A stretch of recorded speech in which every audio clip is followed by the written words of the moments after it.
මාතෘකාවක් ගන්න පිපෙට්ටු ක්‍රමය.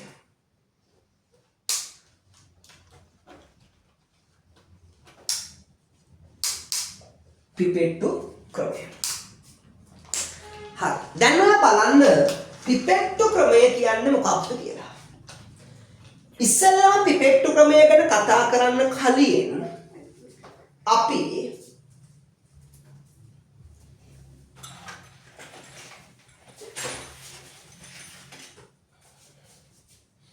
හරි පිපෙට්ටු ක්‍රමය. පිපෙට්ටු ක්‍රමයේදී භාවිතයට ගන්න මෙන්න මේ වගේ පිපෙට් එකක්.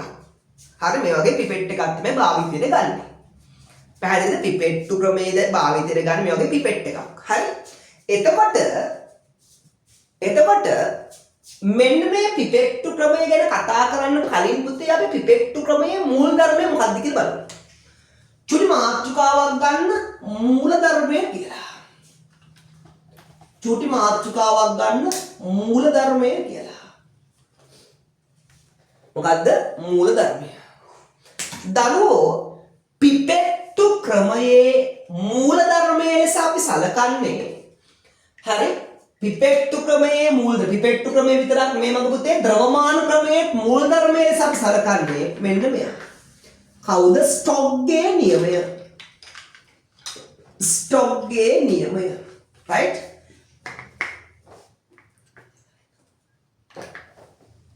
මූල ධර්මය වෙන්නේ ස්ටොක්ගේ නියමය. හරි? ස්ටොක්ගේ නියමය. right. හරි. දැන් බලන්න ඔයා ස්ටොක්ගේ නියමයට ස්ටොක් මොකක්ද කියන්නේ කියලා. පුතේ ස්ටොක් කියනවා යම් තරලයක් තුල මොකද්ද? යම් තරලයක් තුල ගෝලාකාර අංශුවක් තරලයක් කියන ද්‍රවයක් හෝ වායුවක් නේ පුතේ. යම් තරලයක් තුල ගෝලාකාර අංශුවක් ගුරුත්වාකර්ෂණ ත්වරණය යටතේ. හරි ගුරුත්වාකර්ෂණ ත්වරණය යටතේ පහළට ගමන් ගන්නා විට දැන් ඔයා දන්න යම් කිසි අංශුවක් චලනය වන විට එක්කෝ ඒ අංශුව වේගයකට යනවා නැත්නම් ප්‍රවේගයකට. ප්‍රවේගයක් කියන්නේ මොකද? අංශුව ගමන් කරන්නේ රේඛීය මාර්ගයක නම්. එතනදී මොකද? ප්‍රවේගයක්නේ. ස්ථාපනය බෙදීම කාලයනේ. නේද? ස්ථාපනය බෙදීම කාලේ අංශුව ගමන් කරන රේඛීය මාර්ගයෙන් එතනදී ස්ථාපනය දිශාව වෙනස් වෙන්නේ නැහැ නේද? එතකොට අපි කියන යම් තරලයක් තුල ගෝලාකාර අංශුවක් ගුරුත්වාකර්ෂණ ත්වරණය යටතේ පහළට ගමන් ගන්නා විට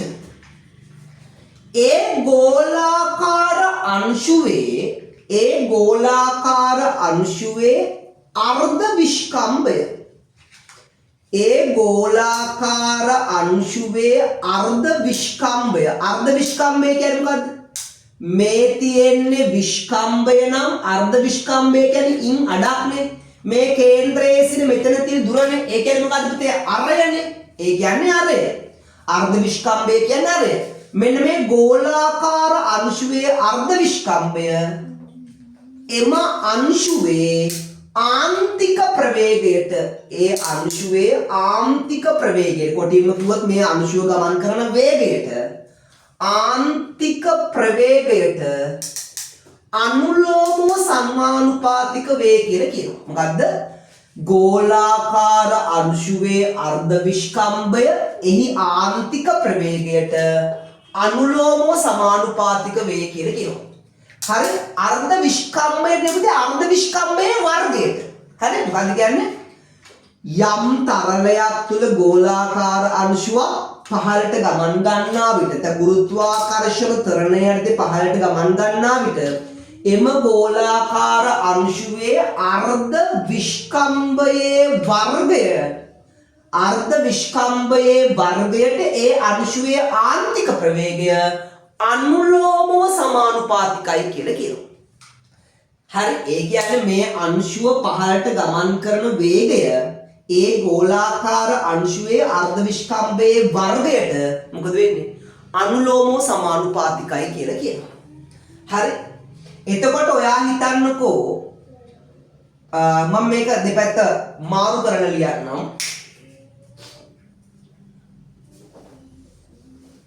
එහෙම කියන්නත් බෑ දෙකම එකයිනේ. මොකද්ද ආන්තික ප්‍රවේගය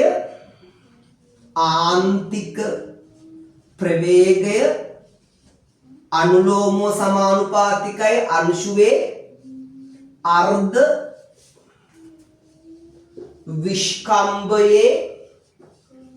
අර්ධ විස්කම්භයේ වර්ගයට. හරි අර්ධ විස්කම්භයේ වර්ගයට. පුතේම ආන්තික ප්‍රවේගය සංකේතවත් කරන v වලින් අනුලෝමව සමානුපාතිකයි අර්ධ විස්කම්භයේ වර්ගය. අර්ධ විස්කම්භය කියන්නේ අරයනේ r වර්ග. එතකොට මම මෙතන v සමානුපාතික ලකුණයි කියලා සමාන ලකුණු දානවා. එතකොට මම මෙතන සමානුපාතික නියතය කියනවා k කියලා. ඔන්න මට සමීකරණයක් ගොඩනගෙනවා v සමානයි kr වර්ග කියලා. පුතා v කියන්නේ ප්‍රවේගයනේ. ප්‍රවේගය මොකටද සමාන වෙන්නේ? අංශුව ගමන් කරපු දුර. ඒ කියන්නේ මොකක්ද? විස්ථාපනය නෙමෙයි. විස්ථාපනය බෙදීම කාලය. v සමානයි d බෙදීම t නම් මට මෙතන v වෙනුවට ලියන්න පුළුවන් නේද? d බෙදීම t සමානයි kr වර්ග කියලා. ඔන්න මම සමීකරණයක් ගොඩනගනවා පුතේ. d බෙදීම t සමානයි kr වර්ග කියලා. d බෙදීම t සමානයි kr වර්ග කියලා. හරි. right. අපි ලියමු මෙන්න මෙහෙම. ස්ටොක්ගේ නියම ලියමු. සරියන්න. මූල ධර්මයේ කියලා ගන්න. ඒක ඇතුළේ ලියන්න.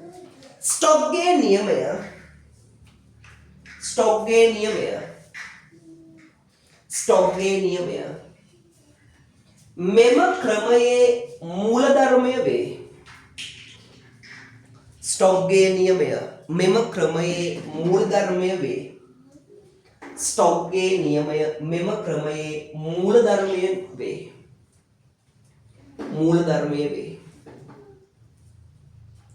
එනම් තරලයක් තුල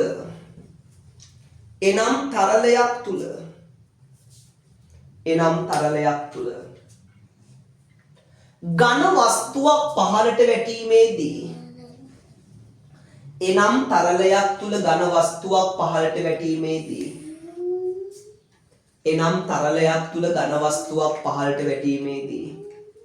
එය ආන්ත ප්‍රවේගයකට පැමිණෙන අතර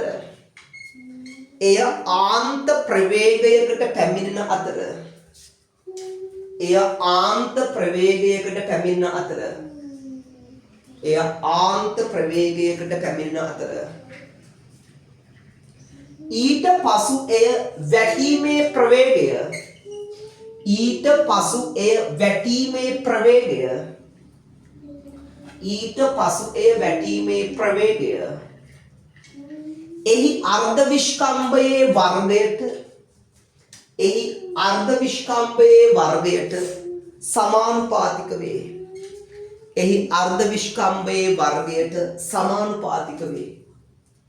එහි අර්ධ විස්කම්භයේ වර්ගයට සමානුපාතික වේ. මේක දාගන්න පුතේ. මේක දාගෙන මේක දාගන්න.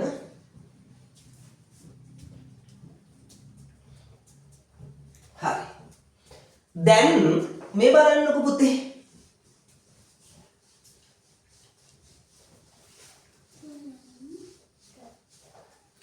දැන් හොඳට මම මේ කියන කතාව අහගන්න.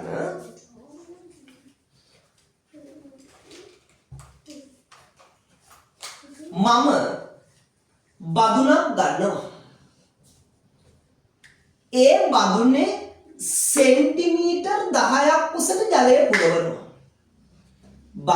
සෙන්ටිමීටර් 10ක් උසට ජලය පුරවනවා. හරි. පුතේ මේ බදුනේ සෙන්ටිමීටර් 10ක් උසට මම ජලය පුරවලා ඒ බදුන තුල වැලි රොන් මඩයි මැටි කියන පස් අංශු කලවම් කරනවා. පස් අංශු ටික කලවම් කරනවා. ජලයේ දිය වෙන්නේ නැහැ මේවා. කලවම් කරාන් පස්සේ මොකද වෙන්නේ?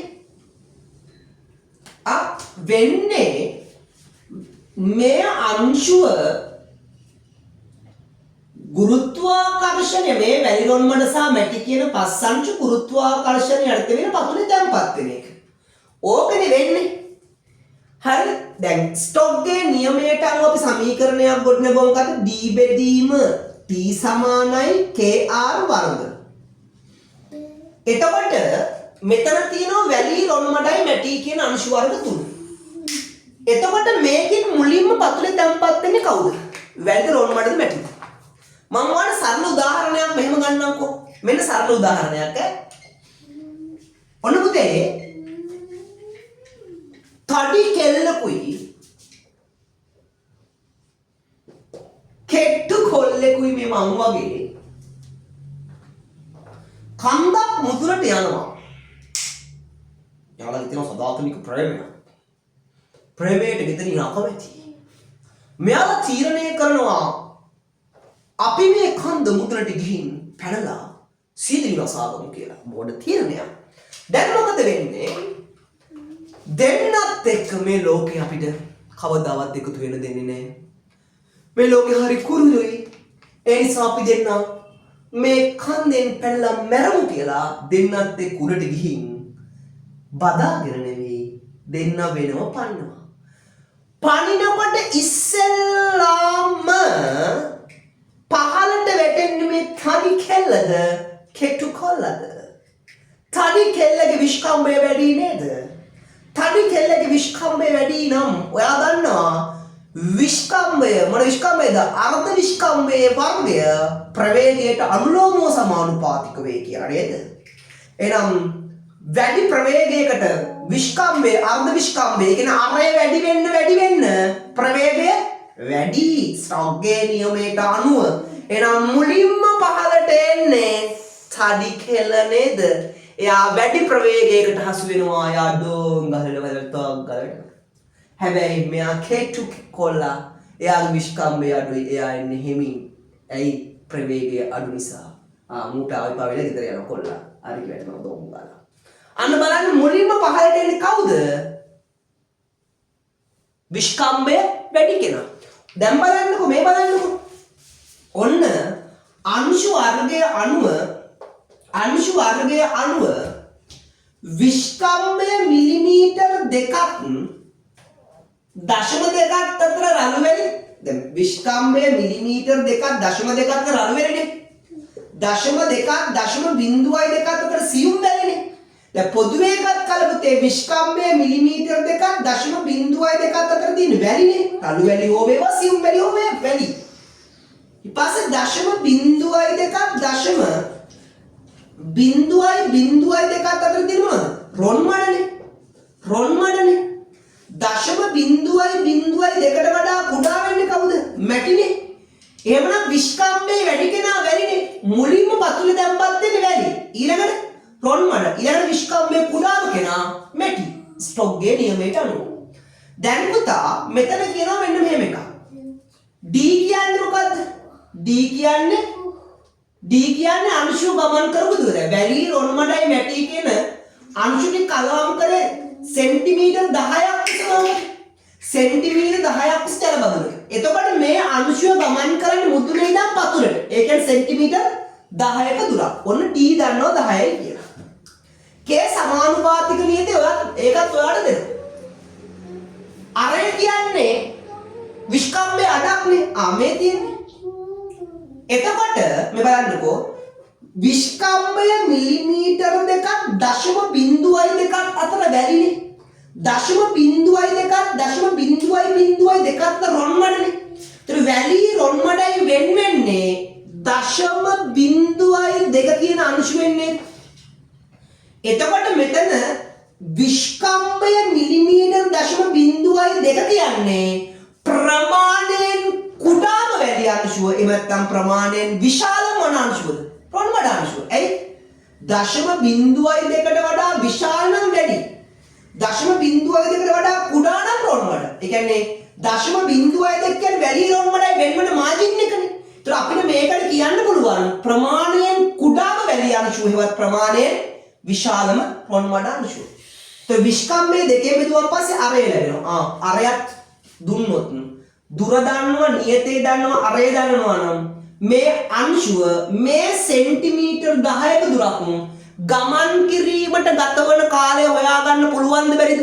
පුළුවන් නේ පුතේ. දැන් පුළුවන්. අන්න කියනවා මේ නියමයට අනුව ප්‍රමාණයෙන් කුඩාම වැලි අංශුවක් හෙවත් ප්‍රමාණයෙන් කුඩාම වැලි අංශුවක් හෙවත් ප්‍රමාණයෙන් විශාලම රොන් මඩ අංශුවක් ප්‍රමාණයෙන් විශාලම රොන් මඩ අංශුවක් මෙන්න මේ සෙන්ටිමීටර් 10ක දුර ගමන් කිරීමට සෙන්ටිමීටර් 10ක දුර ගමන් කිරීමට ගත වෙනවා කියනවා පුතේ මිනිත්තු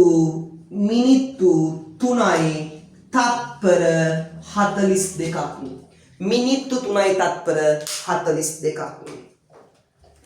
ඒ වගේම පුතේ කියනවා මෙන්න මෙහෙම කතාව මොකද්ද දශම බිංදුවයි දෙකට වඩා විශාල රොන් මඩ වෙන්න බෑ දශම බිංදුවයි දෙකට වඩා කුඩා නම් මැටිනේ එහෙනම් රොන් මඩයි මැටි වෙන්නේ මොකෙන්ද විස්කම්භය මිලිමීටර් දශම බිංදුවයි දෙකක් වන අංශුව විස්කම්භය මිලිමීටර් බිංදුවයි බිංදුවක් වන අංශුව ඒතර විස්කම්භය දශම බිංදුවයි දෙකක් වන අංශුව කියන්නේ මොකද්ද ප්‍රමාණයෙන් කුඩාම රොන් මඩ අංශුව හෙවත් ප්‍රමාණයෙන් විශාලම මැටි අංශුව අන්න පුතේ එයා දෙකට බෙදුවොත් අරේ ලැබෙනවනේ අන්න මේ නියමයට අනුව කියනවා විස්කම්භය මිලිමීටර් දශම බිංදුවයි දෙකක් වන අංශුවක් ඒ කියන්නේ ප්‍රමාණයෙන් කුඩාම රොන් මඩ අංශුවක් වත් ප්‍රමාණයෙන් විශාලම මැටි අංශුවක් සෙන්ටිමීටර් 10ක දුර ගමන් කිරීමට ගත වෙනවාලු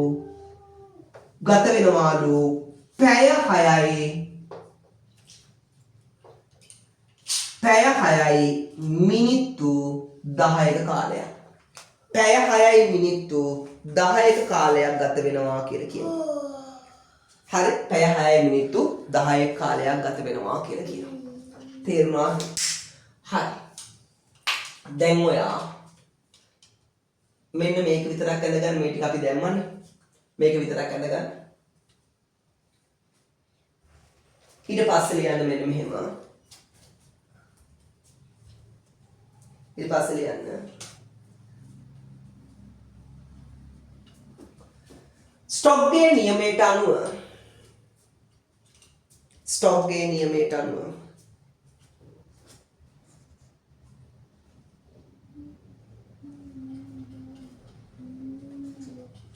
ස්ටොක්ගේ නියමයට අනුව විස්කම්භය මිලිමීටර් 0.2ක් වන අංශුවක් විස්කම්භය මිලිමීටර් 0.2ක් වන අංශුවක් විස්කම්භය මිලිමීටර් 0.2ක් වන අංශුවක් විස්කම්භය මිලිමීටර් 0.2ක් වන අංශුවක්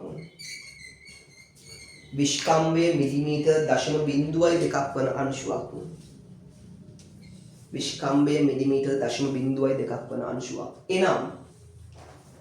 එනම් ප්‍රමාණයෙන් කුඩාම වැලි අංශුවක් හෙවත් ප්‍රමාණයෙන් කුඩාම වැලි අංශුවක් හෙවත් ප්‍රමාණයෙන් කුඩාම වැලි අංශුවක් හෙවත් ප්‍රමාණයෙන් විශාලම රොන් මඩ අංශුවක් ප්‍රමාණයෙන් විශාලම රොන් මඩ අංශුවක් ප්‍රමාණයෙන් විශාලම රොන් මඩ අංශුවක් ප්‍රමාණයෙන් විශාලම රොන් මඩ අංශුවක් සෙන්ටිමීටර් 10ක දුරක් ගමන් කිරීමට සෙන්ටිමීටර් 10ක දුරක් ගමන් කිරීමට සෙන්ටිමීටර් 10ක දුරක් ගමන් කිරීමට මිනිත්තු 3යි තත්පර 42ක කාලයක් ගත වේ. මිනිත්තු 3යි තත්පර 42ක කාලයක් ගත වේ. මිනිත්තු 3යි තත්පර 42ක කාලයක් ගත වේ. ඊළඟට විස්කම්භය මිලිමීටර් 0.2ක් වන අංශුවක් විස්කම්භය මිලිමීටර් 0.2ක් වන අංශුවක් විස්කම්භය මිලිමීටර් 0.2ක් වන අංශුවක් විස්කම්භය මිලිමීටර් 0.2ක් වන අංශුවක් එනම් ප්‍රමාණයෙන් කුඩාම රොන් මඩ අංශුවක් හෙවත් ප්‍රමාණයෙන් කුඩාම රොන් මඩ අංශුවක් හෙවත් ප්‍රමාණයෙන් කුඩාම රොන් මඩ අංශුවක් හෙවත් ප්‍රමාණයෙන් කුඩාම රොන් මඩ අංශුවක් හෙවත් ප්‍රමාණයෙන් විශාලම මැටි අංශුවක්. ප්‍රමාණයෙන් විශාලම මැටි අංශුවක්. ප්‍රමාණයෙන් විශාලම මැටි අංශුවක්. සෙන්ටිමීටර් 10ක දුරක් ගමන් කිරීමට සෙන්ටිමීටර් 10ක දුරක් ගමන් කිරීමට සෙන්ටිමීටර් 10ක දුරක් ගමන් කිරීමට පැය 6කුත් මිනිත්තු 10ක් ගත වේ. පැය 6කුත් මිනිත්තු 10ක් ගත වේ. පැය 6කුත් මිනිත්තු 10ක් ගත වේ.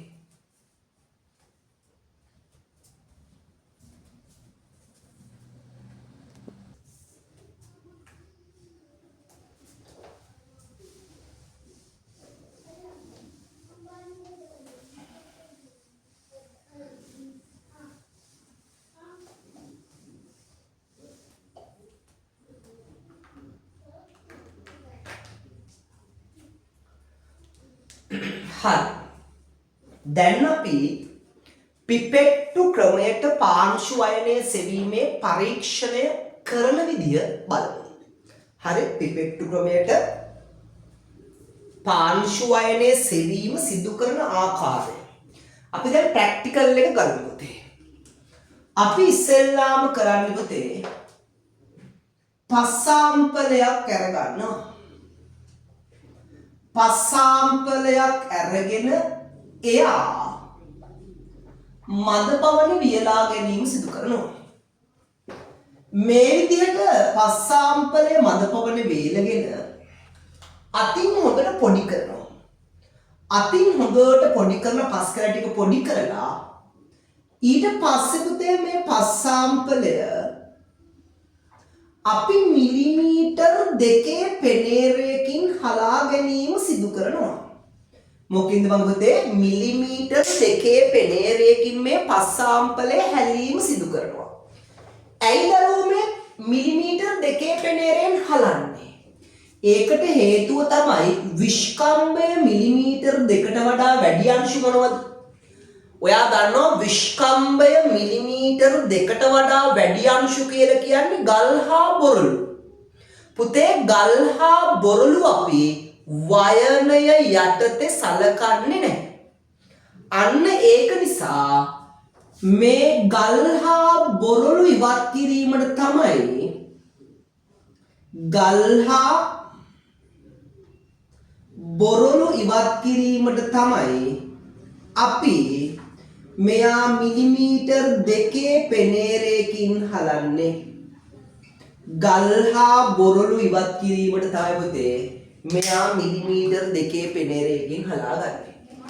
මේ විදිහට විස්කම්භය මිලිමීටර් 2 පෙනේරයකින් මෙයා හලාගත්තම පස්සේ විස්කම්භය මිලිමීටර් 2 පෙනේරයකින් හලාගත්තම පස්සේ ඒ හලාගත් පස් වලින් අපි පුතේ හලාගත් පස් වලින්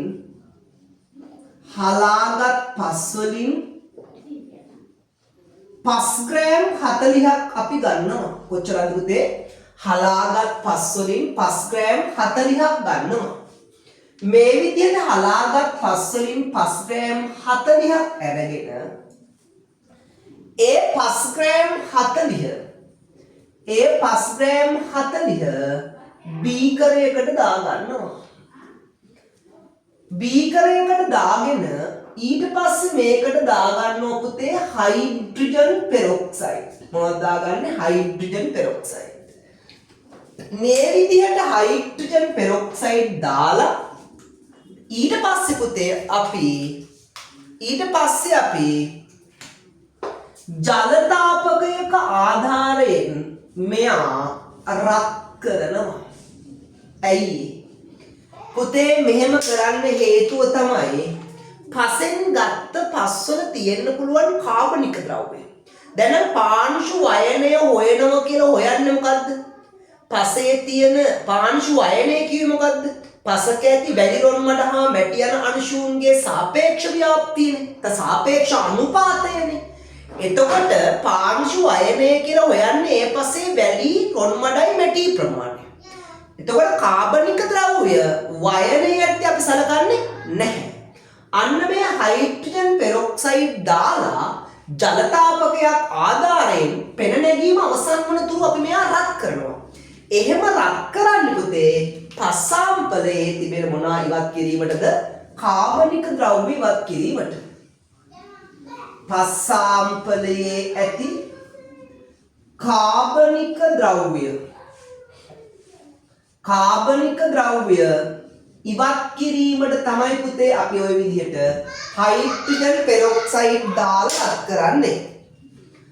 හයිඩ්‍රජන් පෙරොක්සයිඩ් දාලා මෙයා රත් කිරීමෙන් පස්සේ දැන් මොකද කරේ? කාබනික ද්‍රව්‍ය ඉවත් කරගත්තා. ඊට පස්සේ අපි කාබනික ද්‍රව්‍ය ඉවත් කරගත්තා. මේ පස්සාම්පලය තවත් බීකරයකට දාලා ඊට පස්සේ පුතේ මේකට දාගන්නවා කැලගන්. අපි මෙන්න සෝඩියම් හෙක්සා මෙටාෆොස්ෆේට්. මොනවද? සෝඩියම් හෙක්සා මෙටාෆොස්ෆේට්. එහෙම නැත්නම් කැලගන්. කැලගන් නැතිනම් පුතේ ඔයා දාගන්නවා සෝඩියම් හයිඩ්‍රොක්සයිඩ්.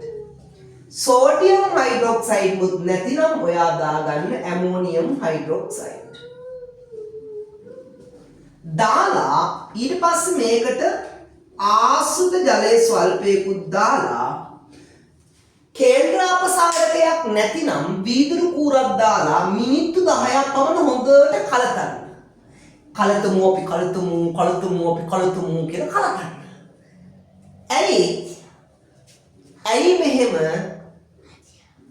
ඇයි මෙහෙම කලතන්නේ? පුතේ අපිට ඕනි පස්සාම්පලයේ තියෙන වැලි රොන් මඩයි මැටි ප්‍රමාණය හොයාගන්නනේ. අපිට ඕනි පසක තියෙන වැලි ප්‍රමාණයයි රොන් මඩ ප්‍රමාණයයි මැටි ප්‍රමාණයයි හොයාගන්න. හැබැයි දරුවෝ ඔයා මතක තියාගන්න පසක ඔය වැලි රොන් මඩයි මැටි කියන පස්සංශු වෙනම නෙවෙයි තියෙන්නේ. පසක ඔය වැලි රොන් මඩ මැටි කියන පස්සංශු එකිනෙක බැඳිලා තනි අංශු ලෙස පවතින්නේ. වැලි රොන් මඩ මැටි කියන අංශු තනි අංශු විදිහට නෙවෙයි පවතින්නේ. මේවා එකිනෙක බැඳිලා තනි අංශුවක් ලෙස අපි වලට ද්විතීයික අංශු කියලා මෙහෙම පවතින්නේ. එතකොට පසේ තියෙන වැලි ප්‍රමාණය වෙනම, රොන් මඩ ප්‍රමාණය වෙනම, මැටි ප්‍රමාණය වෙනම හොයන්න නම් මේ අංශු තනි කරන්නට ඕනේ. මේ අංශු තනි කරන්න නම් මේ බැඳීම, මේ බන්ධනකාර කඩන්නට ඕනේ. මේ පස් අංශු බැඳී පවතින බන්ධකාර කැඩීමට තමයි පුතේ මෙන්න මේ කැලගන් එහෙම නැත්නම් සෝඩියම් හයිඩ්‍රොක්සයිඩ් එහෙම නැත්නම් ඇමෝනියම් හයිඩ්‍රොක්සයිඩ් දාලා මොනවා කරන්න? ජල තාපකයක ආධාරයෙන් වීදුරු කුරක් ආධාරයෙන් කලතන්නේ. එහෙම කැළතීමෙන් අපිට පුළුවන් මේකේ තියෙන බන්ධකාරක මොනවා කරන්නද? ඉවත් කරගන්න. එසේ බන්ධකාරක ඉවත් කර ගැනීමෙන් පස්සේ අපි මේ පස්සාම්පලය පුතේ යලි 0.2 පෙනේරයකින් හලන්න. ඔයා ගන්නවා විස්කම්භය මිලිමීටර් 0.2කට වඩා වැඩි අංශු කියන්නේ වැඩි අංශුනේ. විස්කම්භය මිලිමීටර් 0.2කට වඩා වැඩි අංශු කියන්නේ වැඩි අංශු. එතකොට මේ 0.2 පෙනේරයකින් හැලීමෙන් 0.2 පෙනේරයකින් හැලීමෙන් පස්සාම්පලයේ තියෙන වැලි ටික ඉතිරි වෙනවා. පෙරනවා මොනවද පුතේ? රොන් මඩ හා වැලි ටික. එහෙනම් ඇයි 0.2 පෙනේරයකින් හලන්නේ? පස්වල තියෙන වැලි කොටස ඉවත් කිරීමට. එසේ වැලි කොටස ඉවත් කිරීමෙන් පස්සේ අර 0.2 පෙනේරයකින් හලාගත් ද්‍රාවණය ඔයා දාගන්න මිනුම් සරාවකට. දැන් මෙයා මිනුම් සරාවකට දැම්මම පස්සේ එයා කිසියම් උසකට පුතේ පිරෙනවනේ. හිතන්න මෙතනට පිරුණා කියලා. අපි ගන්න මිලිලීටර් 10 මිනුම් සරාව. කියන්නේ ලීටර් 1 මිනුම් සරාව. හරිද? අරගෙන අපි මොකද කරේ? අර හලාගත් ද්‍රාවණය මේකට දැම්මා. දැම්මන් පස්සේ මේක 18ම පිරෙන්නේ නැහැ. එතන ඉඳන් 10 සීමාවට එනකන් ඔයා ජලය පුරවන්න. මේකට ජලය පුරවන්න. ජලය පුරවලා මේක කට හොඳට shopping bag එකකින් රබර් පටියක් දාලා හොඳට කට ගැට ගහගන්න. කට ගැට ගහගෙන ඉවර වෙලා මිනුම් සරාව පතුල ඔහොම තියලා උඩින් වහපැත්ත ඔහොම අත තියාගෙන මෙහෙම කර උඩු යටි කුරු කර මෙයා හොඳට කලතරමතේ. කලතලා නිශ්චල වෙන්න තියන්න. නිශ්චල වෙන්න තියනවත් එක්කම මිලිලීටර් 25ක පිපෙට්ටුවක්. මොකද්ද? මිලිලීටර් 20 මෙන්න 10 පිපෙට්ටුවක්. මිලිලීටර් 25ක පිපෙට්ටුවක් ගිල්වනවා. කොතනද ගිල්වන්නේ? ගිල්වන්න කලින් මෙහෙම කරන්න. today ඉදන් මාක් කරගන්න මේකේ නොමැකෙන තීන්තයෙන් සෙන්ටිමීටර් 10ක සලකුණක් දාගන්න. සෙන්ටිමීටර් 10ක සලකුණක් ඔයා දාගන්න පිපෙට්ටුවේ.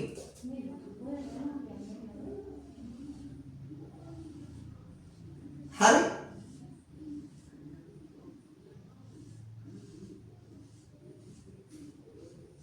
දහයක සලකුණක් දාගන්න. 10ක සලකුණක් දාගෙන ඊට පස්සේ ඔයා කරන්නේ මෙන්න මේක. හොඳට දැන් හොලවර නිශ්චල වෙන්න දිවනේ. නිශ්චල වෙන්න තියලා ඔයා විරාම ගතිකාව ක්‍රියාත්මක කරලා පැය 6යි මිනිත්තු 10ක් බලන් ඉන්න ඕන. පුතේ වාට මතකද කිව්වා පැය 6යි මිනිත්තු 10ක් ගතවන විට ප්‍රමාණයෙන් කුඩාම රොන්මඩ අංශුව හෙවත් විශාලම මැටි අංශුව සෙන්ටිමීටර් 10 සීමාවට එනවා කියලා. පුතේ ප්‍රමාණයෙන් විශාලම මැටි අංශු 10 සීමාවට ඇවිල්ලා නම් ප්‍රමාණයෙන් දැන් ඔයා ගන්නවා විස්කම්භය මිලිමීටර් 2ක් 0.2ක් අතර නම් වැඩි. 0.2ක් 0.2ක් අතර නම් රොන්මඩ.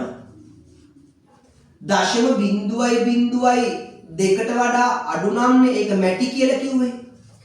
ඒකනේ මැටි කියලා කිව්වේ. දැන් එතකොට මේ 0.2ක් වන අංශුව කියලා කියන්නේ ප්‍රමාණයෙන් කුඩාම රොන්මඩ අංශුවේවත් ප්‍රමාණයෙන් විශාල මැටි අංශුව තමයි 10 සීමාවට එන්නේ. එතකොට කුඩාම රොන්මඩ අංශුව 10 සීමාවට එද්දී ඊට වඩා විශාල රොන්මඩ අංශු තියෙන්නේ කොහෙද? 10 සීමාවෙන් පහළ. ඊටත් වඩා විශාල වැලි තුනක් තියෙන්නේ ඒකත් තියෙන 10 සීමාවෙන් පහළ. එතකොට උඩ තියෙන්නේ මොනවද? ප්‍රමාණයෙන් විශාල මැටි අංශුනේ මේ 10 සීමාවට එන්නේ. නැයි ඊට වඩා කුඩා මැටි අංශු ටික විතරයි පුතේ මේ 10 සීමාවේ තියෙන්නේ. නේද? අන්න ඔයා පිපෙට්ටුව අරගත්තා. ඒක මේ 10 සීමාවට ගිල්ලුවා. ගිල්වලා ද්‍රාවණයක් ගන්න. අන්නේ ද්‍රාවණය ලැබෙන්නේ මොනවද? දැන් මේ උඩ ඉතිරි වෙලා තියෙන්නේ මොනවා විතරද? මැටි අංශු විතරයි. එතකොට පැය 6යි මිනිත්තු 10ේදී වෙන් කරගන්නා ද්‍රාවණයේ තියෙන්නේ මැටි අංශු ටික විතරයි. ඒක බර කිරාගත් කෝවකට දාලා ඊට පස්සේ රත් කරන්න. රත් කරලා ජලය ටික වාෂ්ප වෙනවා. මැටි අංශු ටික ඉතිරි වෙනවා. ඒ ඉතිරි වෙන්නේ මතක තියාගන්න මේ පිපෙට්ටුවට ගන්න මිලිලීටර් 25 තුර තිබෙන මැටි ද්‍රාවණය කියලා. මැටි අංශු ටික කියලා. නමුත් සම්පූර්ණ 5.4 එහෙම නෙවෙයි. දැන් අපි මැටි ද්‍රාවණය වෙන් කරගත්තනේ. ද්‍රාවණය වෙන් කරගත්තේ මේ මිනුම් සරාවේ 10 සීමාවට අඩු වෙනවනේ. ඊට පස්සේ ආපහු සැරයක් 10 සීමාවට වතුර පුරවන්න. වතුර පුරවලා ආපහු උඩියට කුරුකර කරගන්න. කලතලා නිශ්චල වෙන්න තියලා ඊළඟට ඔයා කරන්නේ ආපහු පිපෙට්ටුව ගිල්වනවා. පැය 6යි නෙවෙයි. ආපහු පිපෙට්ටුව ගිල්වනවා. මිනිත්තු 3යි තත්පර 42කදී. ඔයා දන්නව නේද? මිනිත්තු 3යි තත්පර 42කදී නේද? විස්කම්භය මිලිමීටර් 0.2ක් වන අංශු. ඒ ප්‍රමාණයෙන් කුඩාම වැලි අංශු හෙවත් ප්‍රමාණයෙන් විශාලම රොන්මඩ අංශු 10 සීමාවට එන්නේ. ඒ ප්‍රමාණයෙන් විශාලම රොන්මඩ අංශු 10 සීමාවට එද්දී ඊට වඩා කුඩා රොන්මඩ අංශු තියෙන 10 සීමාවෙන් උඩ. රොන්මඩ වලටත් වඩා කුඩායිනේ මැටි. ඒවා තියෙන්නේ 10 සීමාවෙන් උඩ. අන්න පුතේ. එතකොට පහළ තියෙන්නේ මොනවද? විශාලම රොන්මඩ අංශුවයි 10 සීමාවට එන්නේ. එහෙනම් ඊට වඩා 0.2කට වඩා කුඩා අංශු කියන්නේ වැලි අංශුනේ. අන්න ඒ වැලි අංශු ටික තමයි මේක ඇතුළේ ඉතිරිලා තියෙන්නේ. එතකොට ප්‍රමාණයෙන් විශාලම රොන්මඩ අංශු තමයි 0.2. ඊට වඩා කුඩා රොන්මඩ අංශු තොන්මඩ වලට වඩා කුඩා මැටි අංශු තියෙන්නේ 10 සීමාවෙන් උඩ. 10 සීමාවෙන් පහළ ඇත්තම තියෙන මොනවද? වැලි ටික විතරයි. දැන් මොකද කරන්නේ? අන්න ඒතකොට මිනිත්තුවේ තත්පර 42ේදී අන්න පිපෙට්ටුවට ද්‍රාවණයක් ගන්න. ඒතකොට ඒ ද්‍රාවණය ඉතිරි වෙන්නේ මොනවද? රොන්මඩ සහ මැටි. මැටි නෙවෙයි රොන්මඩ සහ මැටි දෙකම ඉතුරුයි. මෙතන වෙන් කරගත්තේ මැටි විතරයි. මෙතන අපි ගන්නවා රොන්මඩ සහ මැටි. ඊට පස්සේ එයා කෝවකට දාලා ජලයේ වාෂ්ප වලට රත් කරනවා. රත් කරාන් පස්සේ වට ලැබෙන්නේ මොනවද? රොන්මඩ සහ මැටි අංශු ටික ලැබෙනවා. රොන් මඩ සහ මැටි අංශු ටික ලැබෙනවා. පැහැදිලිද? right ඊට පස්සේ තියෙන ගණනය කිරීම ප්‍රැක්ටිකල් එක ඔච්චරයි. හරි right මේක දාගන්න ලස්සනට. මේක දාගන්න ලස්සනට.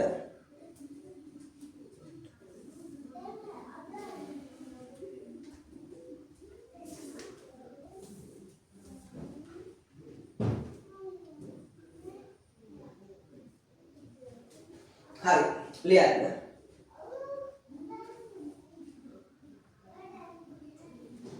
වයනයේ සෙවිය යුතු ශේෂ්ත්‍රයෙන් වයනයේ සෙවිය යුතු ශේෂ්ත්‍රයෙන්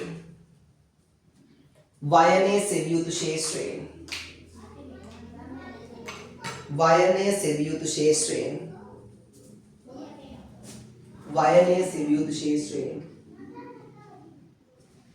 වයනයේ සෙවිය යුතු ශේෂ්ත්‍රයෙන් වයනයේ සෙවිය යුතු ශේෂ්ත්‍රයෙන් වයනයේ සෙවිය යුතු ශේෂ්ත්‍රයෙන්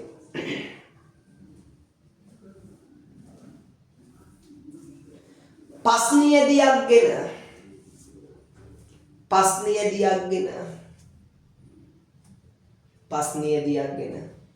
වාතයේ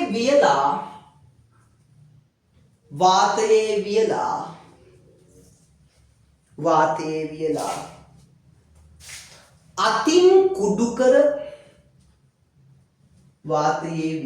අතින් කුඩු කර මිලිමීටර් 2 පෙනේරයකින් හලා ගන්න. මිලිමීටර් 2 පෙනේරයකින් හලා ගන්න.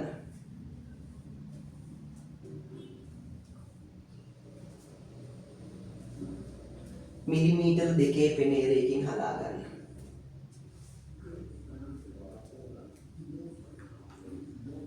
එයින් 5 ග්‍රෑම් 40ක් කිරා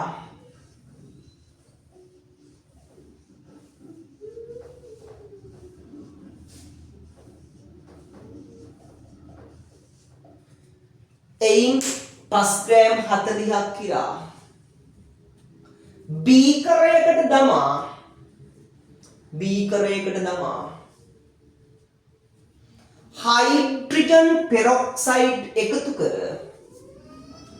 හයිඩ්‍රජන් පෙරොක්සයිඩ් එකතු කර මිනිත්තු 10ක් ජලතාපකයක රත් කරන්න. මිනිත්තු 10ක් ජලතාපකයක රත් කරන්න.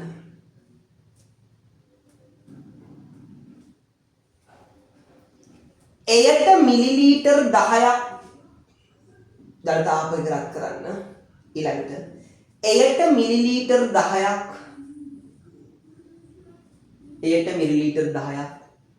සෝඩියම් හයිඩ්‍රොක්සයිඩ් හෝ කැලගන් හෝ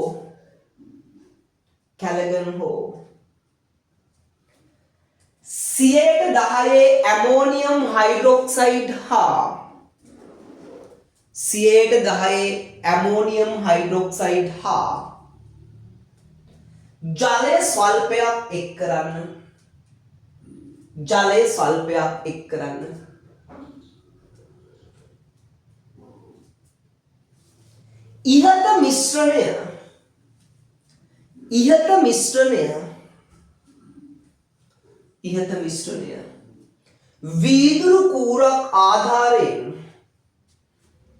ඉහත මිශ්‍රණය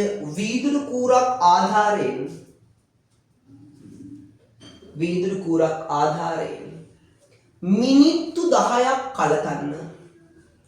ඉහත මිශ්‍රණය වීදුරු කූරක් ආධාරයෙන් මිනිත්තු 10ක් කලතන්න. විදුලි කලතනයක් යොදාගන්නේ නම්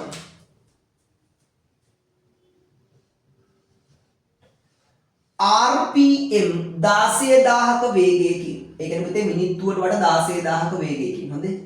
RPM 16000ක වේගයෙන්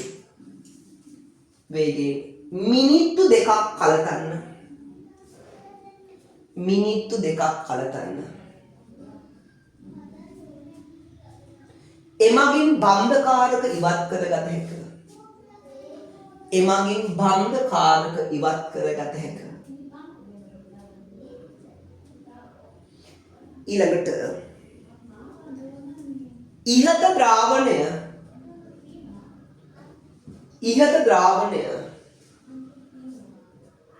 ඉහත ද්‍රාවණය මිලිමීටර් 0.2 පෙනේරයකින් පෙරීමෙන් ඉහත ද්‍රාවණය මිලිමීටර් 0.2 පෙනේරයකින් පෙරීමෙන්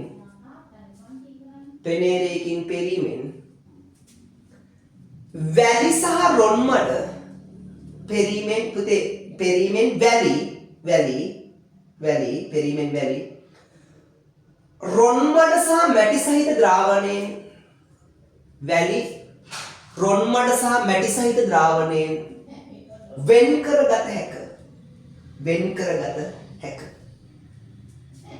වෙන් කරගත හැක. ඊළඟට මැටි හා රොන්මඩ අඩංගු ද්‍රාවණය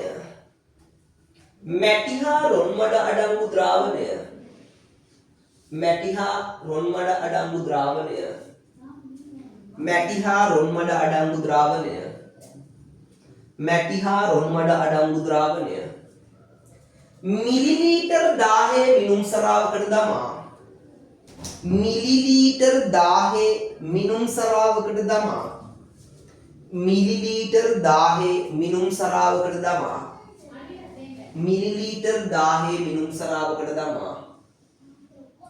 මිලිලීටර් 10 සලකුණ තෙක් මිලිලීටර්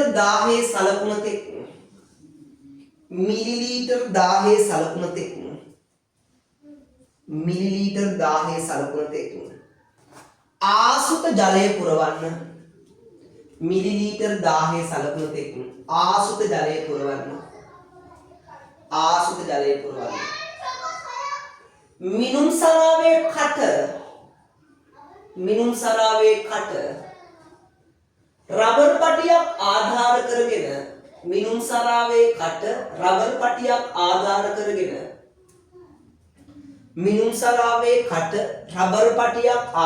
කරගෙන පොලිතීනයකින් වසා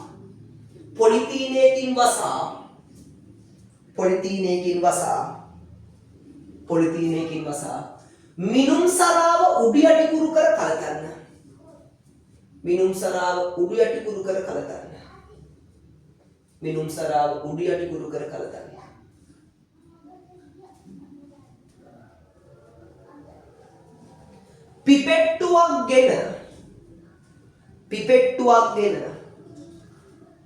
පිපෙට්ටුවක් ගෙන එහි තුඩෙහි සිට සෙන්ටිමීටර් 10ක් ඉහළින්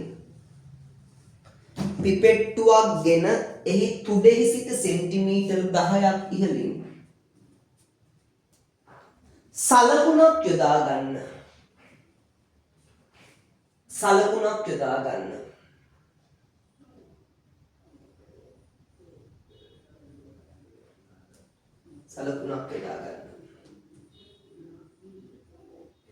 ඊළඟට කැළතූ ද්‍රාවණය නිශ්චලව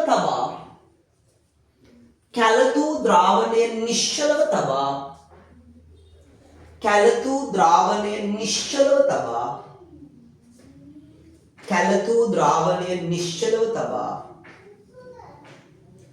පැය 6යි මිනිත්තු 10කට පසුව කැළතූ ද්‍රාවණය නිශ්චලව තබා පැය 6යි මිනිත්තු 10කට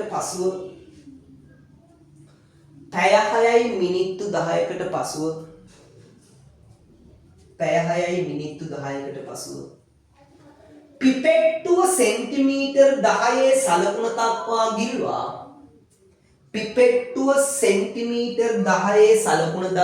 ගිල්වා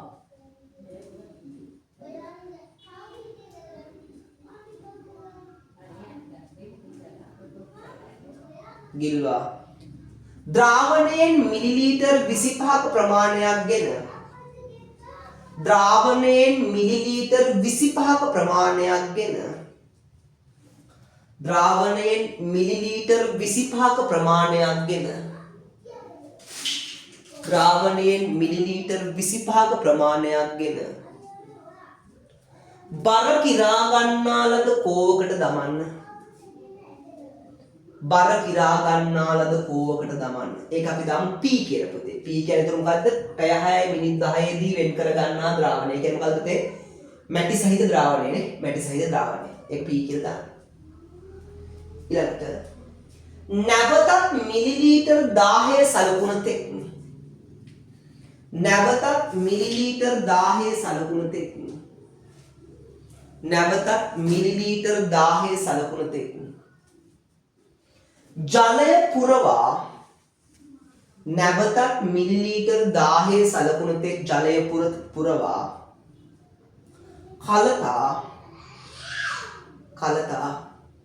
නිශ්චලව තබා ජලය පුරවා කලතා නිශ්චලව තබා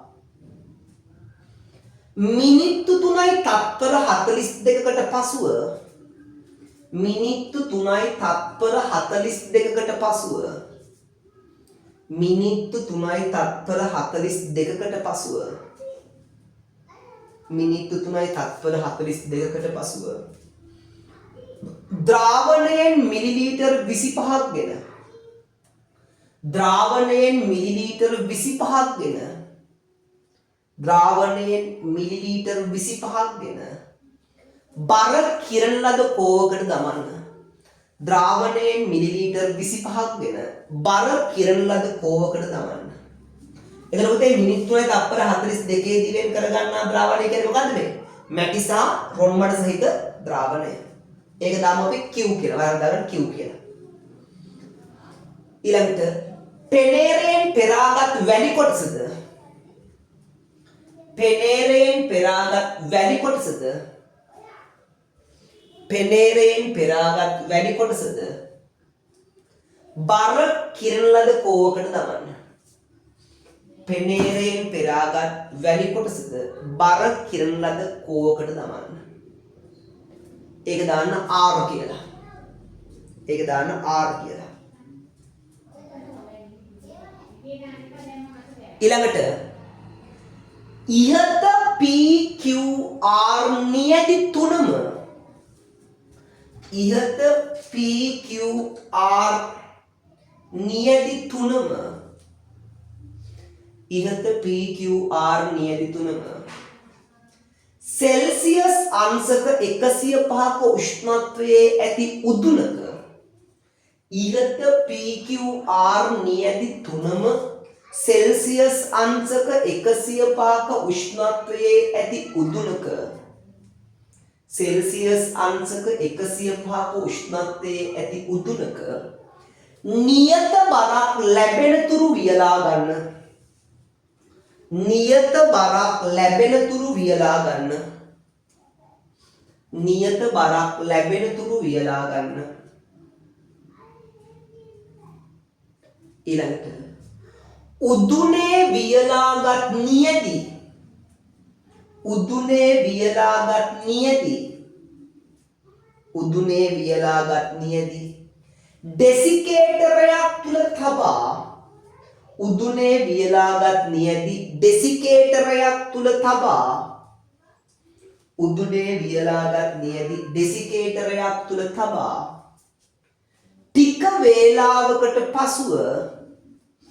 ටික වේලාවකට පසුව ටික වේලාවකට පසුව එම නියැදිවල බර කිරා ගන්න. ටික වේලාවකට පසුව එම නියැදිවල බර කිරා ගන්න. වැලි මැටි හා රොන් මඩ ප්‍රතිශත වැලි මැටි හා රොන් මඩ ප්‍රතිශත වෙන වෙනම ගණනය කරන්න. වැලි මැටි හා රොන් මඩ ප්‍රතිශත වෙන වෙනම ගණනය කරන්න. හරි. දැන් අපි යමු පුතේ පාඨාංක වලට.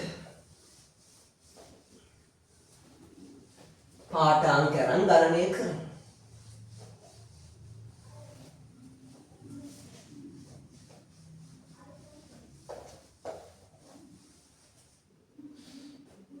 හරි. දැන් බලන්නකො පුතේ පාඨාංක මොනවද කියලා බලන්න. පාඨාංක. අපි ඉස්සෙල්ලාම ගමු කෝවේ ස්කන්ධය. කෝවේ ස්කන්ධය අපි ගමු ග්‍රෑම් m1. හරි. කෝදන මිනිත්තු 3යි තත්පර 42 දී වෙන් කරගත් අංශුවල ස්කන්ධය. වෙන් කරගත් අංශුවල ස්කන්ධය. අංශුවල ස්කන්ධය. අපි ඒක සලකමු ග්‍රෑම් m2. ඊට පස්සේ තව කෝවක් කරගෙන පැය 6 මිනිත් 10කදී වෙන් කරගත් ද්‍රාවණය දාගන්නේ. හරි. පස්සේ ආපහු කෝවේ ස්කන්ධය මම ගන්නවා ග්‍රෑම් m2. Gram m2. ඊට පස්සේ කෝදන පැය 6යි මිනිත්තු 10කදී වෙන් කරගත් අංශුවල ස්කන්ධය.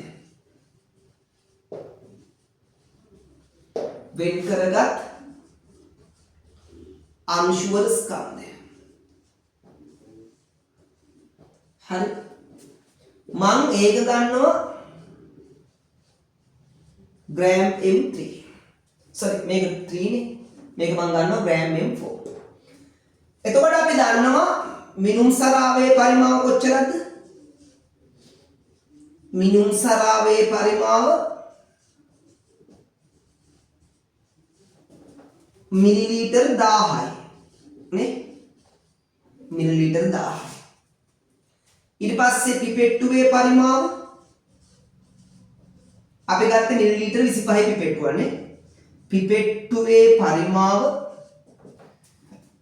මිලිලීටර් 25යි. පරීක්ෂණයට ගත් පස්නියදී ස්කන්ධය කොච්චරද? පස්නියදී ස්කන්ධය කොච්චරද? අපි 5 ග්‍රෑම් 40ක් නේ ගත්තේ. හලාගත් පස් වලින් 5 ග්‍රෑම් 40ක්. right. පාඨාංක කියලා දාගන්න. පාඨාංක කියලා දාගන්න.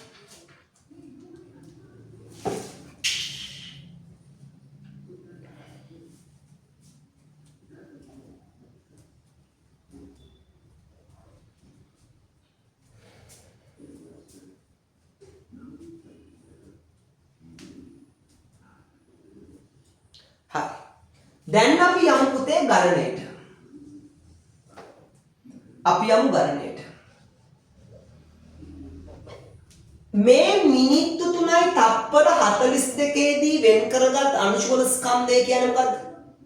මිනිත්තු 3යි තත්පර 42 දී වෙන් කරගත් අංශුවල තිබුණේ මොනවද පුතේ? මැටි හා රොන් මඩනේ. මැටි හා රොන් මඩ. හැබැයි ඔය සම්පූර්ණ මේ 5 ග්‍රෑම් 40ෙම තියෙන මැටි හා රොන් මඩ නෙවෙයිනේ. පිපෙට්ටුවට ගත් මිලිලීටර් 25 තුල තියෙන මැටි හා රොන් මඩවල ස්කන්ධය. හරි. ඔය ලැබුණේ ඒක නේද? රයිට්. බලන්නකෝ. ඔන්න මම ලියනවා මොකද්ද පුතේ? මිලිලීටර් 25 තුල අඩංගු මිලිලීටර් 25 තුල අඩංගු මැටි හා රොන් මඩවල ස්කන්ධය. රොන් මඩ ස්කන්ධය කොච්චරද? මෙතන දීලා තියෙන දරුවෝ කෝවත් එක්කනේ. කෝවත් එක්ක තියෙනවා ග්‍රෑම් m2 ප්‍රමාණය. කෝව නැතුව හොයන්න. කෝව නැතුව මිලිලීටර් 25 තුල අඩංගු මැටි හා රොන් මඩවල ස්කන්ධ ගන්න පුළුවන්. කෝවත් එක්ක මැටි හා රොන් මඩවල ස්කන්ධේ මොකක් අඩු කරොත්ද? හිස් කෝවේ ස්කන්ධය ග්‍රෑම් m1 මොනා කරොත්ද පුතේ? අඩු කළොත්. හරි. ග්‍රෑම් m1 අඩු කළොත්. හරි. ඔන්න දැන් ඔයාට ලැබුණා මිලිලීටර් 25 තුල අඩංගු මැටි හා රොන් මඩවල ස්කන්ධය. ඔයාට වුණ 25 තුලේ සම්පූර්ණ පස් සාම්පලය. සම්පූර්ණ පස් සාම්පලයම අන්තර්ගත වෙන්නේ අපි මොකක්ද කරේ? අර මැටි හා රොන් මඩ අඩංගු ද්‍රාවණය මේකට දාලා 10 සීමාවට වතුර දැම්ම නේද? ඒ නිසා ඊපස් හොඳ උඩියට කුරුකර කල්පුවා නේද? එතකොට මේ 5 ග්‍රෑම් 40ෙම තියෙන මැටි හා රොන් මඩ තියෙන්නේ මේ මිලිලීටර් 1000ක ජල පරිමාව තුල නෙවෙයිද? මේ මිලිලීටර් 1000 ජල පරිමාව තුල. එහෙනම් දැන් ඔයාලට හොයාගන්න මොකද්ද? 25ක් මිලිලීටර් 25ක් තුල ඩංගු මැටි හා රොන් මඩ ස්කන්ධ හොයාගත්තානේ. එහෙනම් ඔයා හොයාගන්න ඕනේ මොකද්ද තේ?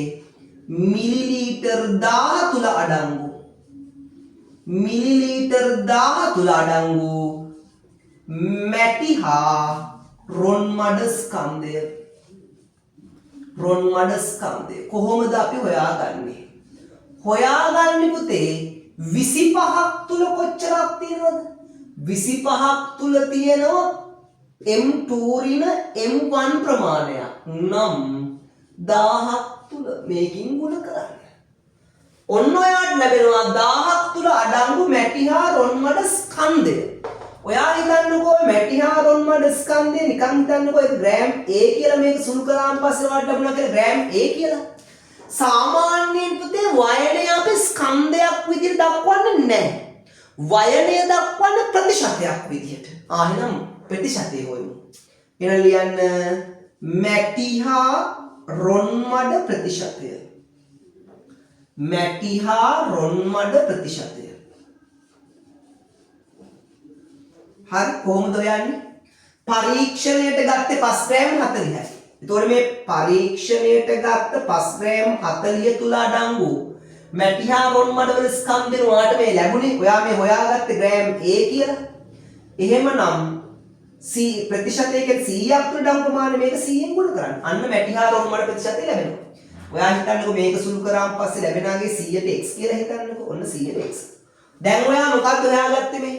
ඔයා හොයාගත්තේ මැටි හා රොන් මඩ ප්‍රතිශතය. දැන් ඔයාට ඔය වගේම පුළුවන් මැටි ප්‍රතිශතය හොයන්න. එතකොට ඔයාට මේ දිනේදී පැය 6යි මිනිත්තු 10කදී වෙන් කරගත් අංශුවන ස්කන්ධය කියන්නේ මොකක්ද පුතේ? මිලිලීටර් 25 තුල අඩංගු මොන වගේ ස්කන්ධයද? මැටි වල ස්කන්ධයනේ. ඔයා ලියන්නේ එහෙමනම් මිලිලීටර් 25 තුල අඩංගු මිලිලීටර් 25 තුල අඩංගු මැටි ස්කන්ධය. මැටි ස්කන්ධය කොච්චරද? මිලිලීටර් 25 තුල අඩංගු මැටි ස්කන්ධය මේ කෝවත් එක්ක මැටි වල ස්කන්ධය M4. ඒකින් අඩු කරන්න මේ හිස්කෝවේ මෙතන ස්කන්ධය කීයද? M3. right. දැන් ඔයාලට පුළුවන් මම පැත්තට යනවා මේක මම කරනවා. දැන් ඔයාලට පුළුවන් පුතේ මොකක් හොයන්නද? මිලිලීටර් 1000 තුල අඩංගු මිලිලීටර් 1000 තුල අඩංගු මිලිලීටර් 1000 තුල අඩංගු මැටි ස්කන්ධය හොයාගන්න. මිලිලීටර් 1000 තුල අඩංගු මැටි ස්කන්ධය හොයාගන්න පුළුවන්. කොහොමද හොයාගන්නේ? 25 තුල අඩංගුයි කොච්චරක්ද? M4 ින M3 ප්‍රමාණය. ඒක ගුණ කරන්න ඕනේ 1000ක් තුල හොයන්න ඕන නිසා 1000. මේක සුළු කළාම පස්සේ වාට ලැබෙනවා මැටි වල ස්කන්ධය ග්‍රෑම් B කියලා. Gram B. දැන් ඔයාට පුළුවන් මැටි ප්‍රතිශතය හොයන්න නැති. කොහොමද හොයන්නේ? එතකොට මැටි ප්‍රතිශතය වාට ගන්න පුළුවන් මැටි හා රොන් මඩ මැටි ප්‍රතිශතය ගන්න පුළුවන් පරීක්ෂණයට 5 ග්‍රෑම් 40ක් ගත්තා. ඒ 40 තුල මැටි ප්‍රමාණය ග්‍රෑම් B ප්‍රමාණයක් නම් 100ක් තුල. ඔන්න මැටි ප්‍රතිශතය ලැබෙනවා. කොච්චරද? 100ට y. මෙතනින් එහාට සුළු කරන්න. දැන් ඔයා මැටි ප්‍රතිශතය දන්නවා. ඔයාට රොන් මඩ ප්‍රතිශතය හොයා ගන්න ඕනේ. කොහොමද කරන්නේ? ඔයාට පුතේ මැටි හා රොන් මඩ ප්‍රතිශතය දන්නවනේ. දන්නවනම් රොන් මඩ ප්‍රතිශතය දැන් ඔය නැතින්නේ පුතේ. කොහොමද කරන්නේ? රොන් මඩ ප්‍රතිශතය කොහොමද යවන්නේ? දරුවෝ මැටි හා රොන් මඩ ප්‍රතිශතය 100ට x. මැටි හා රොන් මඩ ප්‍රතිශතයෙන් මැටි ප්‍රතිශතය ඔයා 100ට y අඩු කරන්න. එතකොට ඔයාට ලැබෙනවා මොකක්ද? රොන් මඩ ප්‍රතිශතය. දැන් ඔය වගේම ඔයාට හොයා ගන්න පුළුවන් මොකක්ද? වැඩි ප්‍රතිශතය. කොහොමද හොයාගන්නේ? වැලි ප්‍රතිශතය හොයාගන්න පුළුවන්. ඕනනම් වැලි වල ස්කන්ධය මගිනුත් හොයාගන්න පුළුවන්. එහෙම නැත්නම් මෙතනට යන්න. වැලි රොන් මඩයි මැටි තුනේම එකතු වෙන්න ඕනේ මගේ පුතේ 100ට 100ක්. මේ තුනේම එකතු වෙන්න ඕනේ 100ට 100ක්. ඒ 100ට 100න් ඔයා අඩු කරන්න මැටි හා රොන් මඩ ප්‍රතිශතය. එතකොට ඉතිරි වෙන්නේ මොකක්ද? වැලි ප්‍රතිශතය. එහෙනම් වැලි රොන් මඩයි මැටි තුනේ ප්‍රතිශතයන්ගේ එකතුව 100ට 100යි. ඒකින් අඩු කරන්න මැටි හා රොන් මඩ ප්‍රතිශතය 100ට x. එතකොට ඔයාට ලැබෙනවා වැලි ප්‍රතිශතය. ඔන්න පුතේ පිපෙට්ටු ක්‍රමය. පැහැදිලිද? right දාගන්න.